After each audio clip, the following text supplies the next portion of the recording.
स्वागत है आपका मेरे चैनल अपना अनुभव में। दोस्तों, आज हम बात करेंगे कि मृत्यु के बाद झाड़ू को घर के बाहर खड़ा करने का रिवाज क्यों होता है।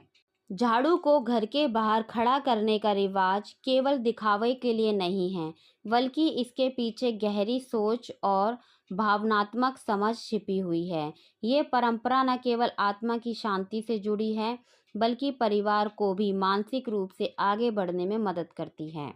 हमारे समाज में कई ऐसे रिवाज हैं जो पीढ़ियों से चले आ रहे हैं। खास तौर पर जब किसी की मृत्यु हो जाती है तो कुछ नियम और परंपराएं अपनाई जाती हैं।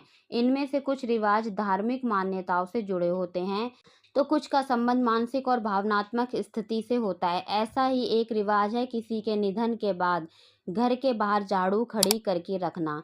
ये सुनने में सामान्य लग सकता है, लेकिन इसके पीछे कई छिपे हुए कारण होते हैं जिन्हें जानना ज़रूरी है। जब किसी की मृत्यु होती है तो माना जाता है कि उस समय घर में नकारात्मक ताकतें प्रवेश कर सकती हैं। ऐसे में झाड़ू को घर के बाहर खड़ा करके रखने से ये नकारात्मक ताकतें अंदर नहीं आ पाती।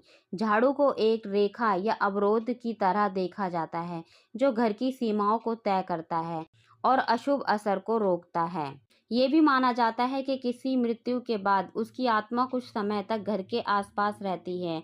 झाड़ू को बाहर खड़ा करने का मतलब है आत्मा को ये संकेत देना कि अब उसे इस जगह से आगे बढ़ना है।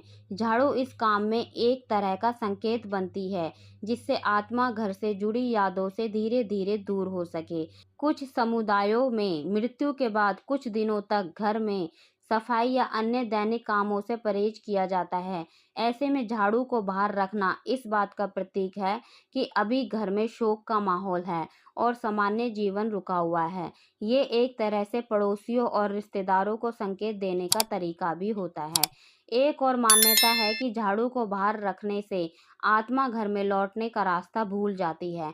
ऐसा माना जाता है कि अगर आत्मा दोबारा घर लौट आए तो परिवार के लोगों को मानसिक या भावनात्मक परेशानी दे सकती है। झाड़ू को बाहर रखने से ये संभावना कम हो जाती है। माना जाता है कि जब झाड़ू को बाहर रखा जाता है तो उसका एक संकेत ये भी होता है कि मृत व्यक्ति की आत्मा का परिवार से और शरीर से संबंध पूरी तरह समाप्त हो गया है। इससे आत्मा को शांति मिलती है और वह अगले सफर के लिए आगे बढ़ सकती है। तो दोस्तों, आपको ये जानकारी पसंद आई हो तो वीडियो को लाइक करें और ज़्यादा से ज़्यादा शेयर करें। साथ ही आप मेरे चैनल पर नए हैं तो मेरे चैनल को रेड बटन से सब्सक्राइब कर लें, बेल आइकन क्लिक करें ताकि आपको रोज़ाना ऐसी नई जानकारी प्राप्त हो। धन्यवाद।